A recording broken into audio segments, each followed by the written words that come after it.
ಜಾಣ ಕುರುಡರಾದ ಮಸ್ಕಿ ಅಂಚೆ ಇಲಾಖೆಯ ಅಧಿಕಾರಿಗಳು ಅರ್ಧ ಶತಮಾನದ ಅಂಚೆ ಕಚೇರಿ ಕಟ್ಟಡ ಶಿಥಿಲಾವಸ್ಥೆಯಲ್ಲಿ. ಜೀವ ಭಯದಲ್ಲಿ ಸೇವೆ ನೌಕರರು, ಆತಂಕದಲ್ಲಿ ಸೇವೆಗೆ ಬರುವ ಸಾರ್ವಜನಿಕರು. ಮಸ್ಕಿ ಪಟ್ಟಣದ ಹೃದಯ ಭಾಗದ ಪುರಸಭೆ ಕಟ್ಟಡ ಮುಂಭಾಗದಲ್ಲಿ ಇರುವ ಅರ್ಧ ಶತಮಾನಗಳನ್ನು ಪೂರೈಸಿದ ಅಂಚೆ ಕಚೇರಿ ಕಟ್ಟಡ ಬಹು ಶಿಥಿಲಾವಸ್ಥೆ ತಲುಪಿದ್ದು, ಜೀವ ಭಯದಲ್ಲಿ ನೌಕರರು ಸೇವೆಯನ್ನ ಸಲ್ಲಿಸುವಂತಾಗಿದೆ.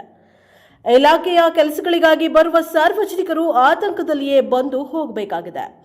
ಆದರೆ ಅಧಿಕಾರಿಗಳು ಮಾತ್ರ ನಮಗೂ ಅದಕ್ಕೂ ಯಾವುದೇ ಸಂಬಂಧವಿಲ್ಲ ಎನ್ನುವಂತೆ ಮೌನ ವಹಿಸಿರುವುದು ಇಲಾಖೆ ನೌಕರ ಮತ್ತು ಸಾರ್ವಜನಿಕರ ಕೋಪಕ್ಕೆ ಎಡೆ ಮಾಡಿಕೊಟ್ಟಿದೆ.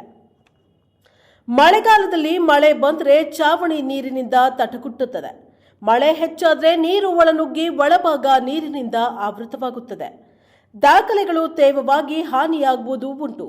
ಉಪಕರಣಗಳು ದುರಸ್ತಿಗೊಳಗಾಗುತ್ತವೆ. ನೌಕರರು ನೀರಲ್ಲಿಯೇ ಕಾಲಿಟ್ಟು ಕೆಲಸ ಮಾಡಬೇಕಾದ ಪರಿಸ್ಥಿತಿ ಎದುರಾಗಿದೆ. ಮೆಟ್ಟಿಲುಗಳ ಬಳಿ ಕಸ ಮತ್ತು ಚರಂಡಿ ನೀರು ತುಂಬಿಕೊಂಡು ಸಾರ್ವಜನಿಕರು ಒಳ ಪ್ರವೇಶಕ್ಕೂ ತಡೆಯೊಡ್ಡುತ್ತಿದೆ. ಕಟ್ಟಡದ ಮುಂಭಾಗದ ಸಿಮೆಂಟ್ ಕಳಚಿ ಬಿದ್ದಿದ್ದು, ಕಬ್ಬಿಣದ ಸರಳುಗಳು ಕಾಣ್ತಾ ಇವೆ.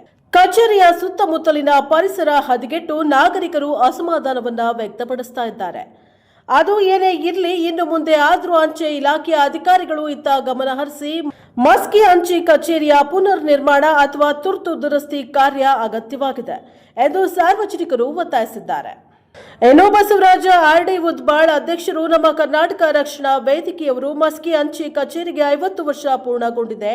ಇದರಿಂದ ಕಚೇರಿ ಶಿಥಿಲಾವಸ್ಥೆಗೆ ತಲುಪಿದ್ದು, ಕೂಡಲೇ ಸಂಬಂಧಿಸಿದ ಮೇಲಧಿಕಾರಿಗಳು ಕಟ್ಟಡದತ್ತ ಗಮನ ಹರಿಸಬೇಕೆಂದು ಕೇಳಿಕೊಂಡಿದ್ದಾರೆ. ಬ್ಯೂರೋ ರಿಪೋರ್ಟ್, ವಿರೂಪಾಕ್ಷಯ್ಯ ಸ್ವಾಮಿ ಸಾಲಿಮಠ, ಅಂತರಗಂಗೆ, ಪ್ರಜಾಪವ ಟಿವಿ, ಮಸ್ಕಿ.